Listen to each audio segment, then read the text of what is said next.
Saludos cordiales muchachos, continuando con el avance de la materia.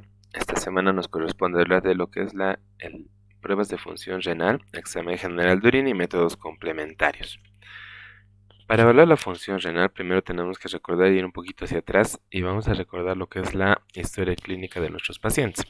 Es fundamental en la valoración del paciente con enfermedad renal preguntar la historia de la enfermedad actual y evaluar si tiene algún síntoma o un signo fundamental que nos oriente a patología renal. El dolor lumbar es uno de los síntomas más importantes por el cual nuestros pacientes van a acudir a la consulta. Por lo tanto, es importante hacer la disquisición importante si este dolor corresponde a patología renal o a un dolor de etiología neuromuscular. De igual forma, como hemos mencionado, es importante hablar de los antecedentes personales, ver infecciones en la infancia, principalmente infecciones de tracto urinario que pueden condicionar que el paciente haga una pielonefritis primeramente aguda y después progresar a una pielonefritis crónica que condiciona enfermedad renal en el paciente, enfermedades crónicas como son la tuberculosis, la artritis reumatoidea, la diabetes mellitus, principalmente la diabetes mellitus tipo 1 que tiene una presentación más temprana y tiene una mayor tasa de probabilidad de complicación con una enfermedad renal diabética, el embarazo que puede manifestar o exacerbar una enfermedad lúpica, glomerulonefritis o presentar infecciones de tracto urinario, cualquier tipo de cirugía ginecológica que puede condicionar por un proceso iatrogénico o algún tipo de complicación a una patología obstructiva o postrenal. Los factores ocupacionales también son importantes, como por ejemplo pacientes o personas que trabajan con plomo que condicionan a que el paciente pueda hacer un estado de hipertensión arterial y condicionar lesión renal. Los que trabajan con anilina que condiciona la presencia de tumores uroteliales. O los que trabajan en ambientes cálidos. Al estar constantemente en deshidratación permanente, estos pacientes tienen tendencia a tener orinas concentradas y por lo tanto la formación de nefrolitiasis. La historia dietética es muy importante en estos pacientes y la historia de toma de medicamentos. Principalmente indagar si el paciente está consumiendo o ha consumido de forma indiscriminada los antiinflamatorios no esteroideos o los inhibidores de la enzima convertidora de angiotensina. La exploración física también es importante en nefrología, principalmente buscando estos síntomas, los edemas. El edema en miembros inferiores, el edema palpebral es importante principalmente en la patología perdedora de proteínas como es el síndrome nefrótico. Evaluar el ojo para ver la presencia del lenticono en patologías nefrológicas hereditarias, el ojo rojo en patología nefropatía hipertensiva, por ejemplo, el cristalino, el cataratas en la enfermedad renal diabética. Por eso es importante la evaluación del fondo de ojo para ver lo que es hipertensión arterial, diabetes mellitus.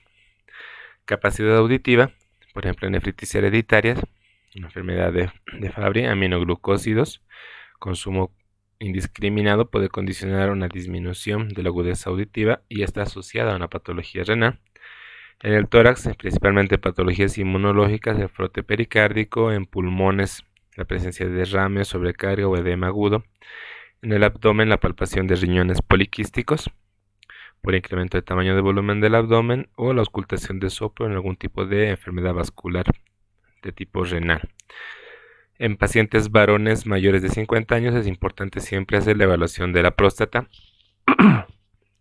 y la exploración ginecológica en las mujeres para condicionar o descartar cualquier patología que pueda producir una obstrucción en el tracto de salida y que nos pueda condicionar una enfermedad renal o una injuria renal postrenal que condiciona una enfermedad renal crónica.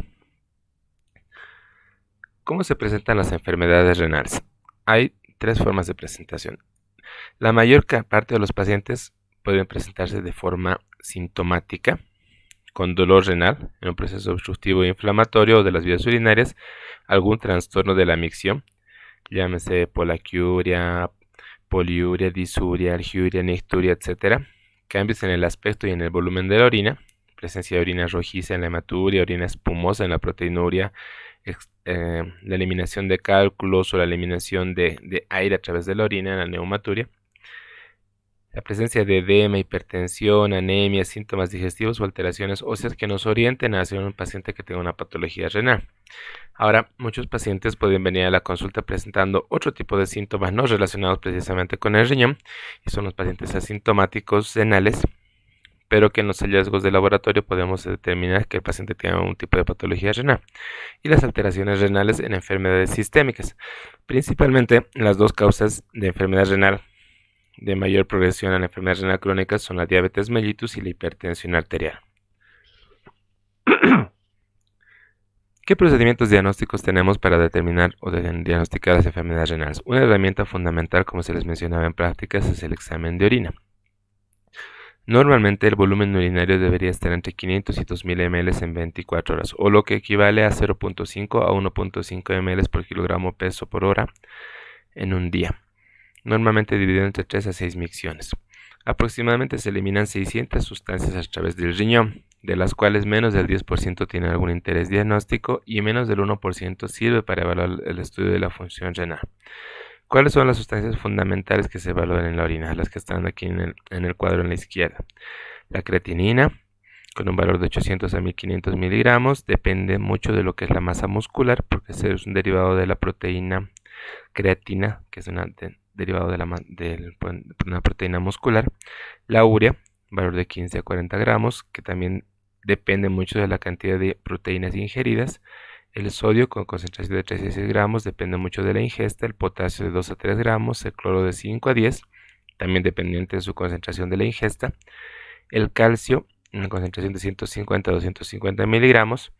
Depende mucho de la ingesta y de la excreción, que se hace también a través de las heces. Y el fósforo, en concentración de 400 a 1 gramo, que depende de la ingesta y de la eliminación a través de las heces. La concentración normal de albúmina debería alcanzar menor a 20 miligramos en 24 horas.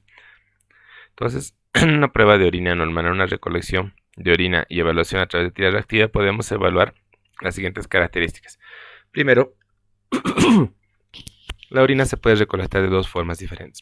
Primero, una orina simple, que es la primera recolección de la primera orina de la mañana, que se debe ser del segundo chorro y con una correcta desinfección o asepsia de la región genital para evitar la contaminación de la orina. O se le puede pedir al paciente que haga una recolección de orina de 24 horas, recolectando desde la segunda orina de la mañana hasta la primera orina del día siguiente de forma completa en un frasco recolector. Cualquiera de estas formas de recogida de la orina van a tener valor o utilidad diagnóstica al momento de evaluar a nuestro paciente renal. Las características físicas en el examen de orina tenemos en el color normal de la orina es amarillo o ámbar. Puede haber algunas variaciones dependiendo de algún tipo de patología o algún tipo de sustancia que haya consumido. Por ejemplo, el marrón oscuro o color Coca-Cola, que se denomina coluria en pacientes que tienen algún tipo de patología biliar. El color rojizo, que podría ser fisiológico o normal para un paciente que consume gran cantidad de remolacha o beterraga. En la porfirina, en la rhabdomiólisis por la eliminación de mioglobina. Un color gris terroso en aquellos pacientes que tienen aumento de excreción de melanina o ácido homogentísico. La hematuria, que da un color rojo o marrón. El consumo de nitrofurantoína o rifampicina puede condicionar que el paciente tenga una orina de color naranja. La violeta de genciana y el azul de metileno pueden llevar a coloración azulada de la orina o color verde en alguna administración de anestésicos.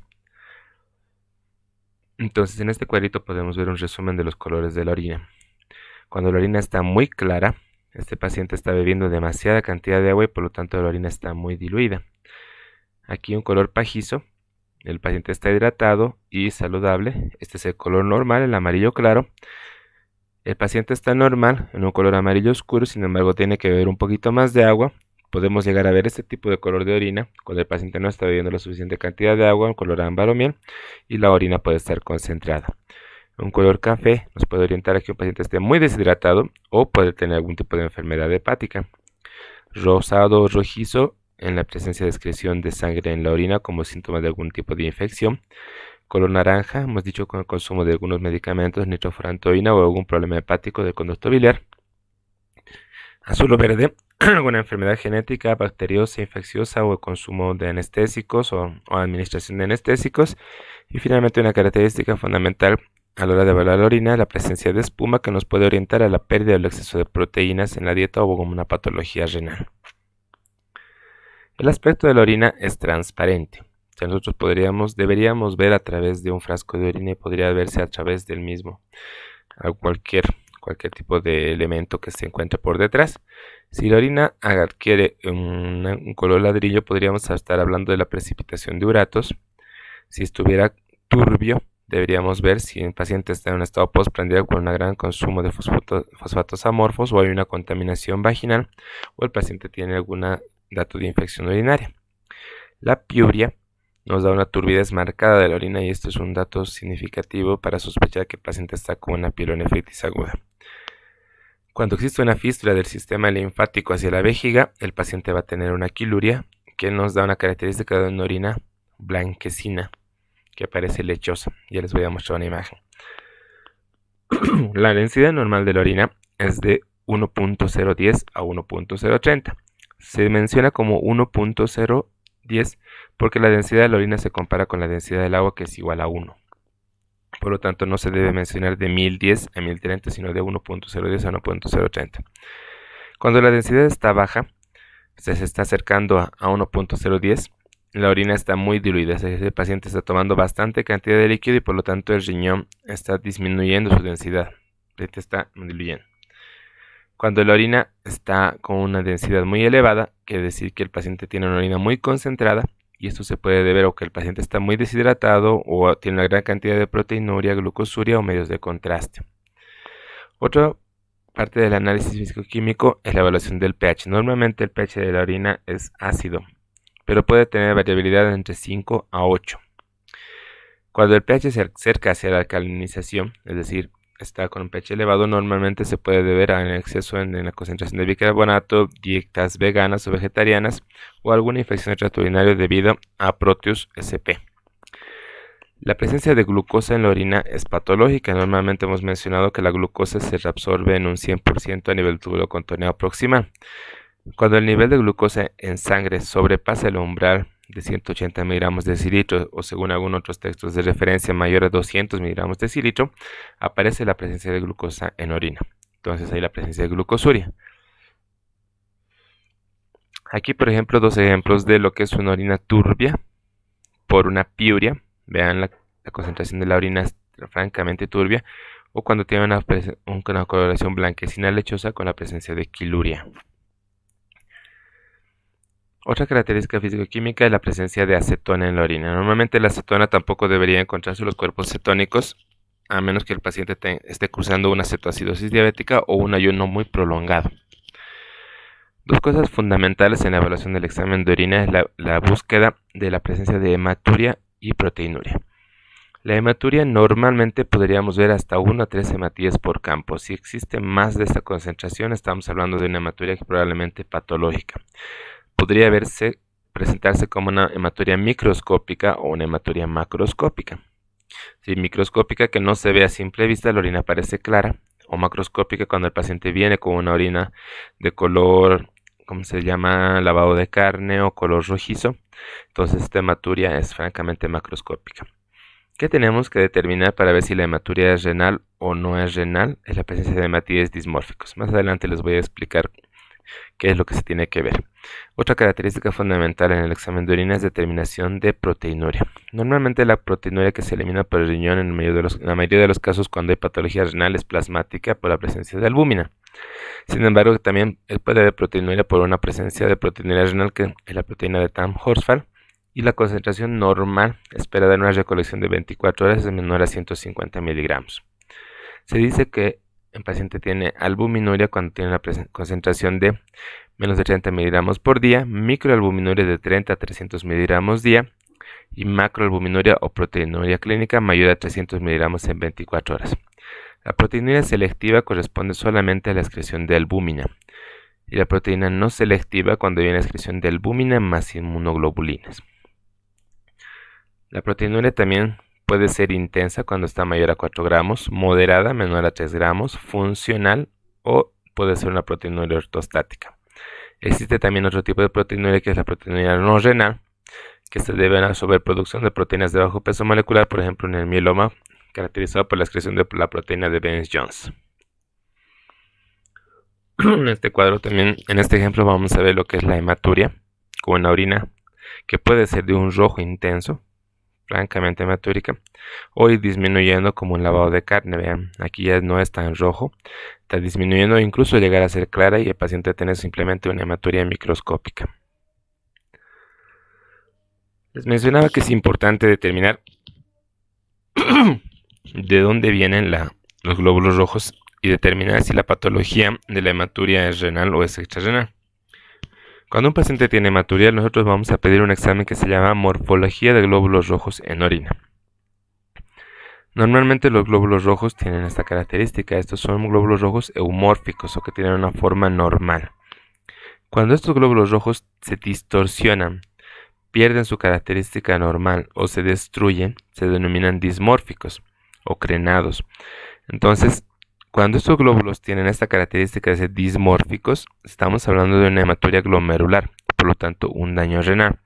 ¿Por qué? Porque al atravesar los glóbulos rojos a través de la barrera de filtración glomerular, van a perder la característica de normalidad y se van a destruir o se van a deformar.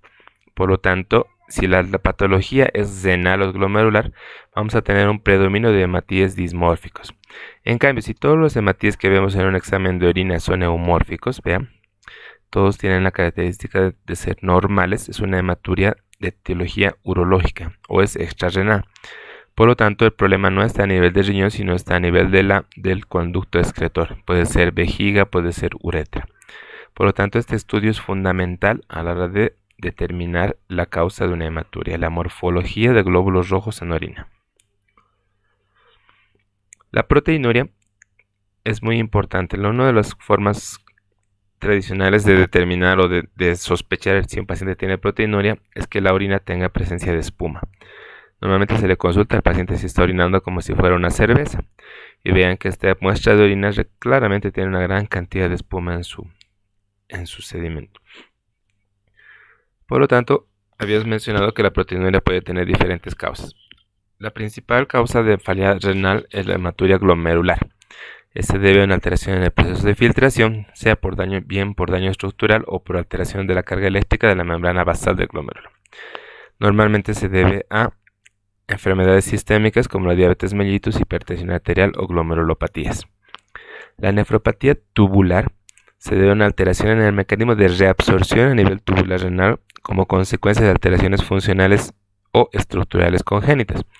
Este tipo de proteinuria normalmente son de bajo peso molecular y puede estar caracterizada por la excreción de beta-2 microglobulina, alfa-1 microglobulina, proteína enlazante retinol, cadenas ligeras de inmunoglobulinas como la proteína de Bence-Jones, etc.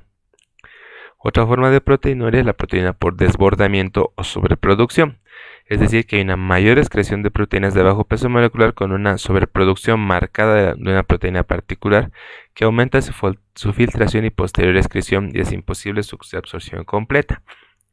Normalmente son de cadenas ligeras en el mieloma múltiple, lisosima en la leucemia mielomonocítica aguda, mioglobina en la rhabdomiólisis y hemoglobina libre en la hemólisis intravascular. La proteinuria postrenal se debe a una inflamación en el tracto urinario en pacientes con nefrolitiasis o con algún tumor del tracto urinario. El mecanismo no está bien claro. Normalmente las proteínas irritadas a menudo no son albúmina y solo se encuentran en pequeñas cantidades. En estos pacientes la leucocituria puede estar asociada a la proteinuria con frecuencia y puede existir alguna forma de presentación mixta, es decir, proteinuria glomerular asociada a una proteinuria por desbordamiento o una proteinuria glomerular con una proteinuria tubular, por ejemplo. Y la clasificación fisiopatológica de la proteinuria se divide en proteinuria aislada o proteinuria asociada a alguna patología, sea renal o extrarrenal.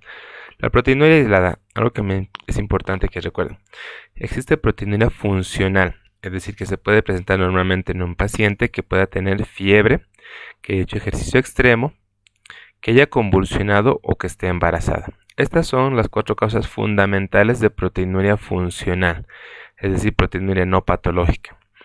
También existe la proteinuria transitoria idiopática, normalmente se presenta en niños y jóvenes, no tienen sedimento patológico y hay cambios transitorios en el perfil hemodinámico renal.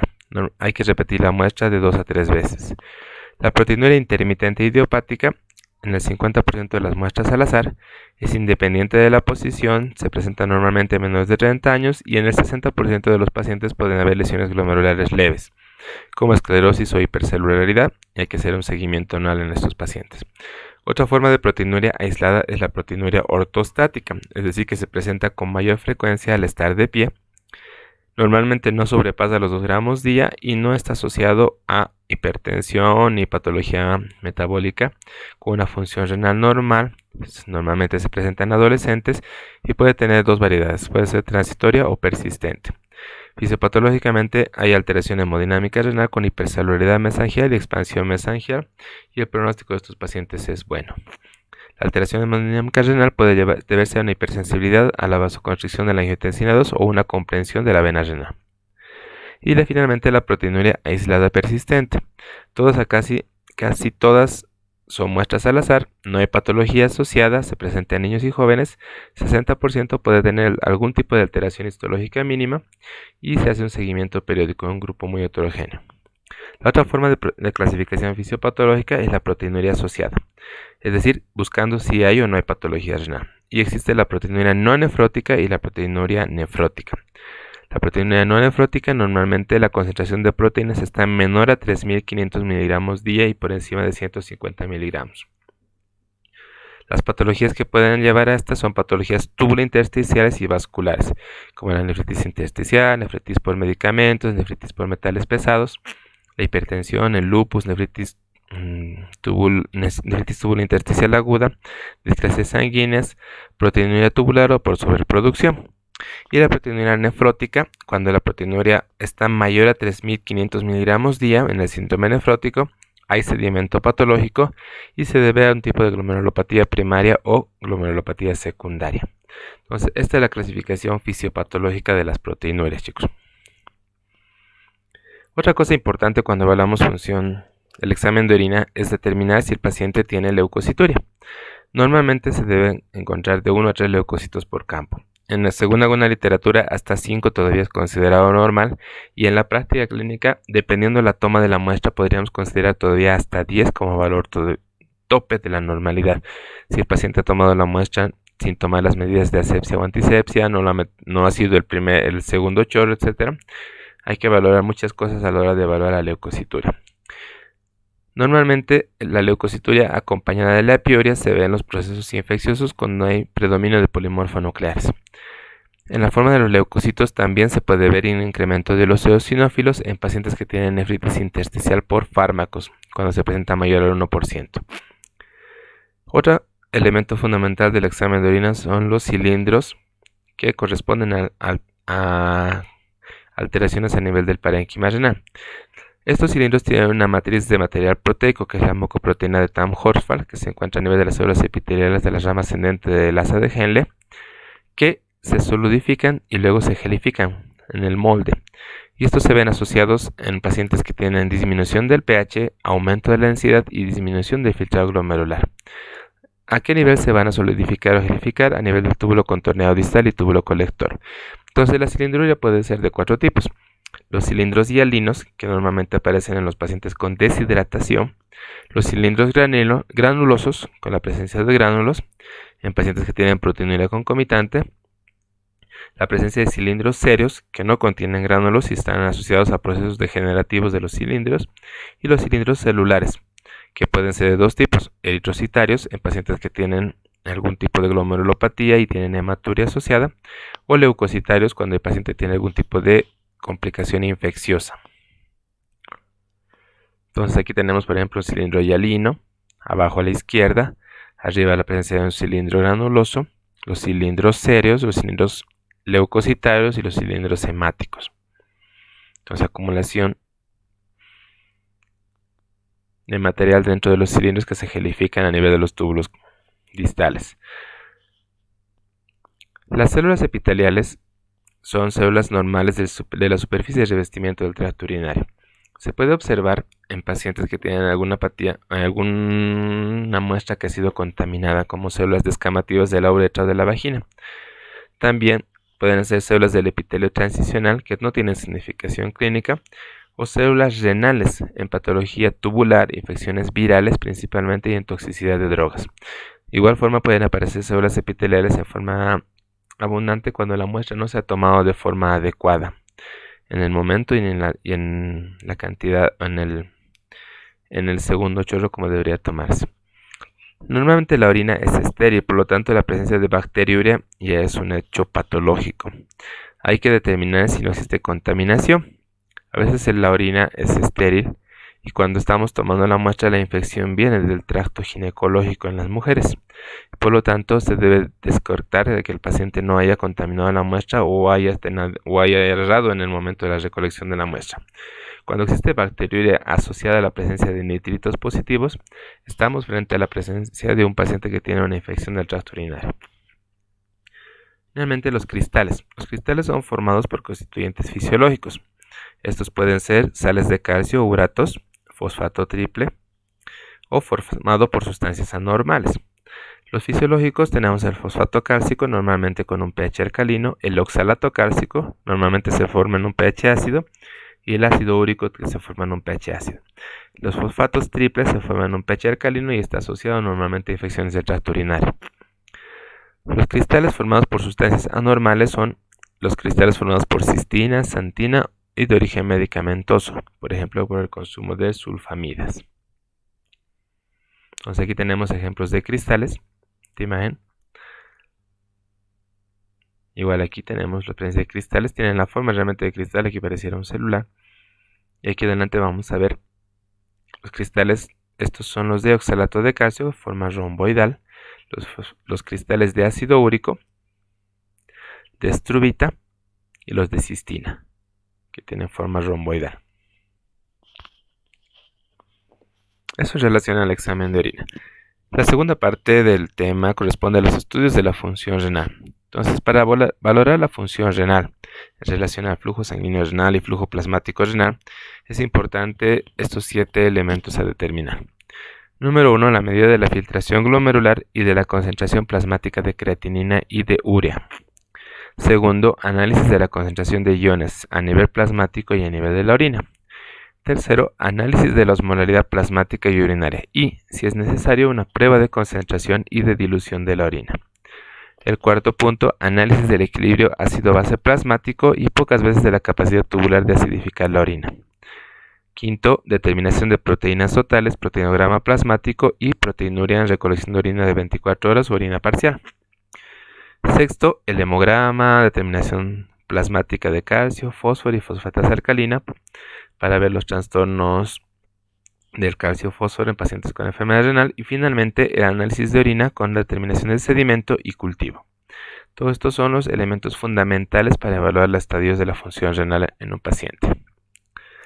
Entonces existen pruebas específicas para cada segmento del riñón que queremos evaluar. Por ejemplo, si queremos evaluar la filtración glomerular, la prueba específica es el tratamiento de inulina, que hemos mencionado en fisiología, que este elemento es de origen exógeno y que deberíamos administrar continuamente para poder evaluar su excreción. Este es el más importante, este es el ideal porque este elemento se excreta, no se reabsorbe ni se secreta y se elimina completamente por el riñón. Sin embargo, no es útil porque no es endógeno. La prueba clínica evaluada para la filtración glomerular es el aclaramiento de creatinina. Entonces necesitamos la determinación de creatinina plasmática para determinar el aclaramiento de creatinina por las fórmulas que vamos a mencionar y el aclaramiento de urea a través de la urea plasmática. Para evaluar el flujo plasmático renal se hace el aclaramiento del para-aminohipurato o la excreción del PSP, que es el fenolsulfontaleína. Para la evaluación del transporte tubular proximal se hace la reabsorción máxima tubular del ácido para-aminohipurato o la reabsorción tubular máxima de glucosa. Esas son las pruebas específicas y la prueba clínica de la excreción del PSP. Para el transporte tubular distal se evalúa a través de la concentración y dilución del agua y la relación de la osmolaridad urinaria plasmática. La prueba clínica es la concentración y dilución, la determinación de la densidad, la osmolaridad y la relación osmolaridad urinaria plasmática. Para la evaluación del equilibrio ácido-base, la prueba específica sería la reabsorción tubular máxima de bicarbonato y la prueba clínica la determinación del pH urinario mínimo tras una sobrecarga ácida. Y finalmente, para la evaluación de la excreción de amonio y acidez titulable, la prueba específica es la excreción de amonio tras administración de cloruro amónico.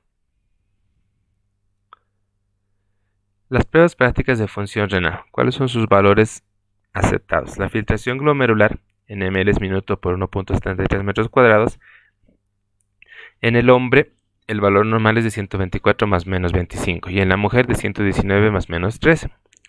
El aclaramiento de creatinina, que es lo que hemos calculado en prácticas, el valor normal, vean según la referencia del libro de nefrología, es de 90 a 130. Hemos considerado nosotros como valor normal de 80 hasta 120. La creatinina sérica normal de 0,5 a 1.3 miligramos de decilitro. El aclaramiento de urea normal de 60 a 100 ml minuto. Nitrógeno ureico sérico normal de 5 a 18. O puede ser el valor normal de la urea de 20 a 40 miligramos de decilitro. La densidad urinaria después de 12 horas sin líquidos mayor a 1.025. Osmolaridad urinaria tras 12 horas sin líquidos mayor a 800 y la relación osmolaridad urinaria plasmática mayor a 3.1 como valores normales.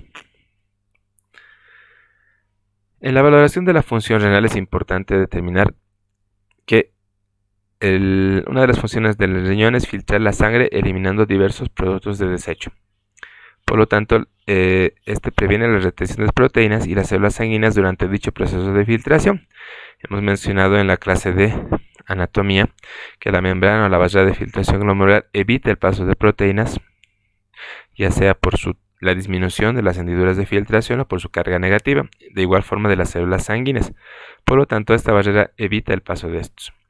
Entonces, una de las fórmulas para calcular el clearance con una recolección de orina de 24 horas es la concentración de la creatinina urinaria por el volumen medido en minuto dividido entre la concentración plasmática de creatinina.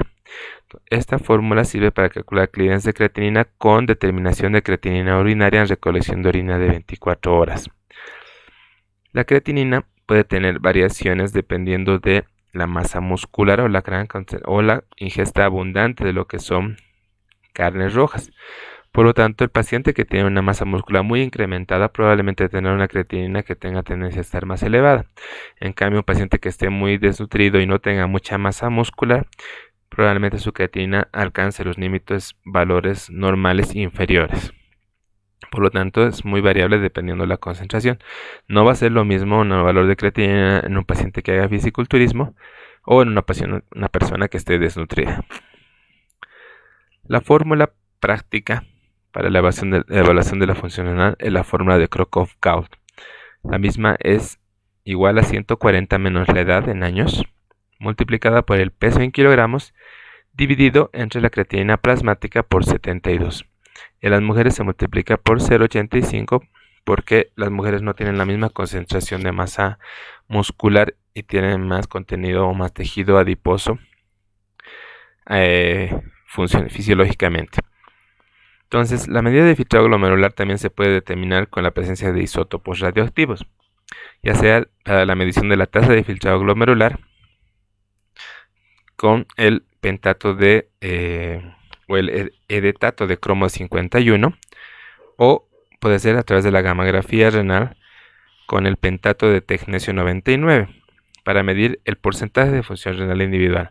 Recuerden que en la práctica hemos hablado que un paciente podría tener mayor pérdida de alguno de los riñones comparado con el otro. Por lo tanto, para que poder determinar cuál es la tasa de filtrado glomerular individual en cada uno de los riñones, se solicita una gammagrafía renal con medición de la función renal individual y de esta forma podemos determinar cuál de los riñones es el que está fallando más. El flujo plasmático renal efectivo se mide a través del 131 yodo, ortoyodo y purato o a través del mercaptoacetiltriglicina, tecnesio 99. Son las formas para medir el flujo plasmático renal efectivo en los pacientes. De igual forma, la urea, como hemos mencionado, es otro metabolismo que se excreta por la orina y que tiene una relación con la cantidad de proteínas en la ingesta alimentaria.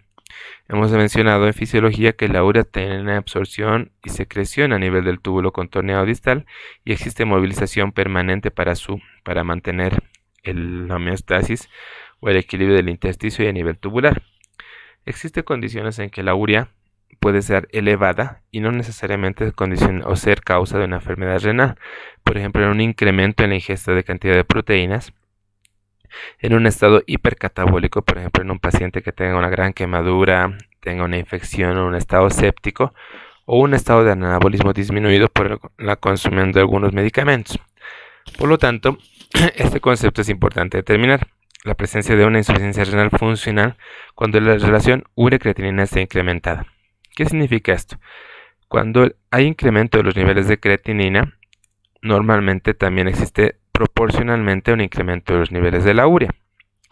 Pero si se da la situación de que incrementa los niveles de la urea de forma significativa, pero la creatinina solamente incrementa muy discretamente o está dentro de parámetros normales, entonces el paciente no está haciendo una insuficiencia renal estructural o orgánica, sino su patología es funcional por cualquiera de estas tres causas. Entonces es importante siempre ver que los dos se incrementen de forma proporcional. Y finalmente, la evaluación clínica de la función tubular y del intersticio renal se hace a través de la fracción de excreción de sodio. En la mayoría de las personas normales, la fracción de excreción de sodio usualmente es menor al 1%, pero puede estar incrementada por incremento en la ingesta de sal. ¿Cuál es la fórmula de la fracción de excreción del sodio? Es la concentración del sodio urinario por creatinina plasmática dividido entre la concentración del sodio plasmático por creatinina urinaria. Este resultado multiplicado por 100. Entonces, el FENA, o fracción de excreción de sodio, nos sirve para determinar si una insuficiencia renal es de causa prerrenal, renal o posrenal. En la falla prerrenal o en la injuria renal prerrenal, el sodio urinario normalmente es menor a 20 milimoles litro y la fracción de excreción de sodio menor al 1%. ¿Por qué? Porque el paciente está viendo la forma de compensar cualquier causa prerrenal de disminución del volumen circulante efectivo, disminución de la volemia. Entonces el riñón, como mecanismo fisiológico, reabsorbe toda la cantidad de sodio posible y por lo tanto excreta lo mínimo posible y su fracción de excreción es muy bajita. En cambio, si el problema ya es renal, el riñón ha perdido la capacidad de la reabsorción del sodio, entonces se va a excretar mayor cantidad de sodio a nivel de la orina, mayor a 40 milimoles de litro, y por lo tanto, por ende, la fracción de excreción de sodio está mayor a 1. Incluso en la causa posrenal, la pérdida de sodio urinario es mayor a 40 milimoles por litro, pero el FENA puede pasar por encima del 4%. Entonces es fundamental para determinar cuál es la causa de la falla renal aguda, la determinación del FENA. Y como tercer punto, las técnicas de imagen en nefrología son importantes. Partiendo desde una radiografía simple de abdomen, principalmente cuando estamos evaluando con un paciente tiene algún tipo de patología como la nefrolitiasis, donde podemos ver la presencia de microlitos a nivel del uretero, a nivel del riñón, o la presencia de toda una pelvis que se encuentra con litiasis en una nefrocalcinosis. Entonces, la radiografía simple de abdomen nos puede ser de utilidad. Sin embargo, la herramienta fundamental para evaluar función renal es la ecografía renal. Aquí en el lado izquierdo vemos lo que es un riñón que se ve de forma normal, donde se ve claramente delimitados los bordes. El tamaño normal tiene que medir de 12 centímetros por 6 por 3 y tiene que haber una clara relación de la corteza en relación a la médula. Eso es lo que se llama relación córtico-medular conservada. Entonces vemos en esta ecografía que ya existe una discreta alteración de la cogenicidad a nivel de la corteza comparado con la médula, y en este riñón, vean, el tamaño es mucho menor y ya la alteración es completa. Ya aquí ha perdido una relación de la corteza médula, no diferenciamos corteza ni médula. Entonces nos sirve para evaluar la ecografía, el grado de enfermedad renal crónica. También nos sirve para evaluar patologías obstructivas, como cualquier causa que produzca dilatación de la pelvis renal. Vean claramente aquí se observa la dilatación de la pelvis renal en un riñón que está francamente dilatado y hidronefrótico comparado con un riñón normal. También sirve para evaluar la presencia de quistes en la enfermedad renal poliquística, una patología donde tenemos gran dilatación de la pelvis, con dilatación en las papilas, o la presencia de cálculos. Vean aquí la presencia de un cálculo que está dando una sombra sónica posterior. Entonces, siempre que vemos o nos describen como litiasis, tenemos que encontrar que el cálculo que está observándose en el riñoncito esté dando sombra sónica. Y la progresión de una injuria renal aguda a un problema crónico, vean, desde un riñón normal, una alteración discreta de la cogenicidad, a una pérdida completa de la relación córtico-medular. Otro estudio de utilidad en nefrología es la urografía intravenosa, es decir, la administración de contraste por vía parenteral para pintar todo lo que es el árbol urinario. y determinar si existe algún tipo de estenosis o de estrés o dificultad en la excreción en alguno de los segmentos del riñón. Entonces se pinta y se dibuja también la vejiga, y en esta patología, en este tipo de estudio podemos determinar si existe dilatación, si hay hidronefrosis, si hay obstrucciones en el tracto, si no hay llenado completo de la vejiga, etc. Y lo contrario, la ecografía intravenosa es la pielografía ascendente o descendente. ¿Para qué evaluamos esto? Para ver si no existe reflujo. En el anterior caso hemos administrado el contraste por vía endovenosa. En este caso el contraste se administra por vía uretral. Se coloca una sonda al paciente, se administra contraste y normalmente debería haber una competencia de lo que es el esfínter ureterovesical. Por lo tanto, no debería haber paso de contraste de forma ascendente. Si lo vemos, puede ser de forma leve, en un reflujo vésico-ureteral grado 1 grado 2, hasta una forma grave donde vean el contraste se ha pintado hasta la pelvis, ha llegado hasta el riñón, y este es un reflujo vésico-ureteral severo de tercer a cuarto grado. Otro estudio fundamental en nefrología es la tomografía computarizada. Por ejemplo, la tomografía en este caso nos permite evaluar la presencia de una colección a nivel del riñón izquierdo, nos permite comparar ambos riñones en cortes sagittales o cortes transversales, y nos permite observar, por ejemplo, la forma del riñón, o principalmente es parte fundamental del estudio de la nefrolitiasis. Entonces se solicita un estudio que se denomina UROTAC y se solicita sin contraste para ver si existe la presencia de microlitos en el riñoncito. Otro estudio complementario en enfermedades renales es la ecografía Doppler. Principalmente en los pacientes que se está sospechando de algún tipo de nefropatía vascular, sea arterial o venosa, principalmente arterial, y en los pacientes que tienen trasplante renal para ver lo que es el índice de resistencia y la relación de las arterias con las venas en el riñoncito, que esté bien vascularizado. La resonancia magnética renal también es un estudio importante porque tiene una mayor definición y nos permite ver tanto lo que es la estructura parenquimatosa como lo que es la excreción en el riñoncito, y podemos ver también la parte vascular en estos pacientes. La angiografía renal, cuando estamos sospechando de algún paciente que tenga algún tipo de obstrucción o estenosis vascular, en una hipertensión renovascular, o en algún paciente que haya tenido hipertensión resistente, etc., nos permite ver todo el árbol arterial de este paciente a través de la administración de un medio de contraste, o si existe alguna patología a nivel de la aorta o ilíaca. La angioresonancia, de igual forma, en estos pacientes, principalmente en los pacientes que se van a someter a un trasplante renal, nos permite ver cómo está vascularizado el riñón, si tiene alguna arteria suplementaria y que vamos a tener dificultad en el momento de un trasplante. Principalmente se les solicita a los que van a ser donantes renales para ver si no existen malformaciones, y nos dibuja todo lo que es el árbol vascular en un paciente. Es una prueba mucho más específica y ahorita parte del protocolo de los pacientes que se van a trasplantar.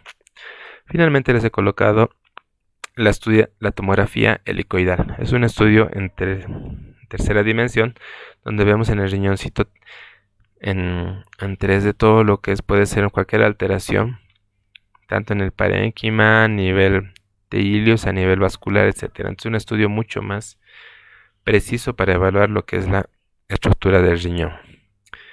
Estas últimas dos diapositivas son para evaluar lo que es hematuria y proteinuria. Estos dos son elementos fundamentales para el siguiente capítulo que vamos a ver la siguiente semana, que corresponde al síndrome nefrótico y síndrome nefrítico. Entonces, en una tira reactiva donde se detecta hematuria, lo que corresponde es hacer una buena centrifugación y observar el sedimento.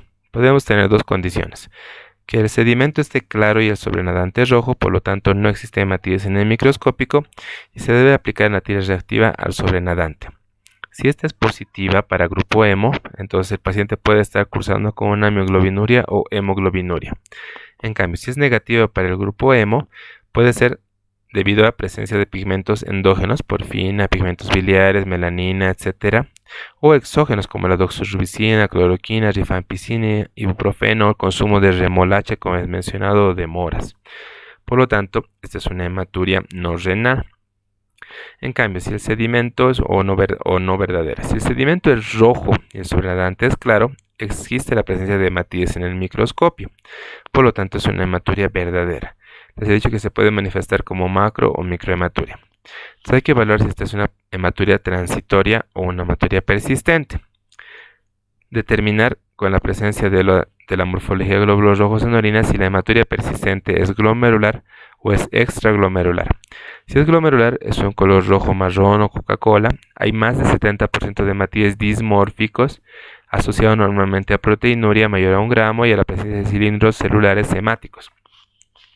En estos pacientes se realiza estudio inmunológico para descartar enfermedad sistémica y valorar la posibilidad de hacer biopsia renal, buscando enfermedad glomerular primaria, enfermedades sistémicas o otro tipo de patologías, que la vamos a ver en el siguiente capítulo. Y la hematuria verdadera extraglomerular es un color rojizo o rosado, es un poquito menos intenso el rojo que comparado con la glomerular. Hay más del 70% de hematíes isomórficos o homórficos, como hemos mencionado antes. La proteinuria no es significativa, hay ausencia de coágulos y ausencia de cilindros celulares, que es bien importante buscar cilindros celulares en estos pacientes. Se puede deber a 3 causas: patología vascular, patología tubulointersticial o patología del tracto urinario. Vascular y tubulointersticial se debe evaluar a través de ecografía, tomografía axial, computarizada, ecodoppler, arteriografía, urocultivo y valorar la biopsia renal si sospecha de nefropatía tubulointersticial o inmunoalérgica. Puede ser causa vascular, hipertensión arterial maligna, oclusión arterial renal, malformaciones arteriovenosas, la nefritis intersticial aguda por hipersensibilidad, neoplasia, poliquistosis, pielonefritis, etc. Y en la patología del tracto urinario se debe hacer una cistología y cistoscopía, ecografía, tomografía axial computarizada, urografía intravenosa y eliminación urinaria, buscando neoplasias, litiasis, fibrosis retroperitoneal, endometriosis, infección, cistitis, amiloidosis, traumatismos, cualquier causa que sea del tracto urinario, no del tracto renal. Entonces así más o menos es un esquema para evaluar lo que es hematuria. Y el esquema para evaluar proteinuria: se debe cuantificar la orina en 24 horas o hacer una recolección en orina parcial, determinando el cociente proteinuria creatinina en muestra aislada. Si es negativa, no existe proteinuria. Si es positiva, nos interrogamos: ¿es proteinuria ortostática o transitoria? Es decir, que el paciente tiene fiebre, ha hecho ejercicio, está embarazado, ha convulsionado, está infectado, ha consumido fármacos, tiene insuficiencia cardíaca, etc. Si alguna de las respuestas es verdadera, tenemos que buscar que sea una proteinuria no renal o no fisiopatológica. En cambio, si ninguna de estas respuestas es verdadera, hacemos pruebas de función renal, del hemograma, química y examen sanguíneo, hacemos una buena anamnesis, estudios inmunológicos, serología, anticuerpos, ecografía y valorar la posibilidad de biopsia renal.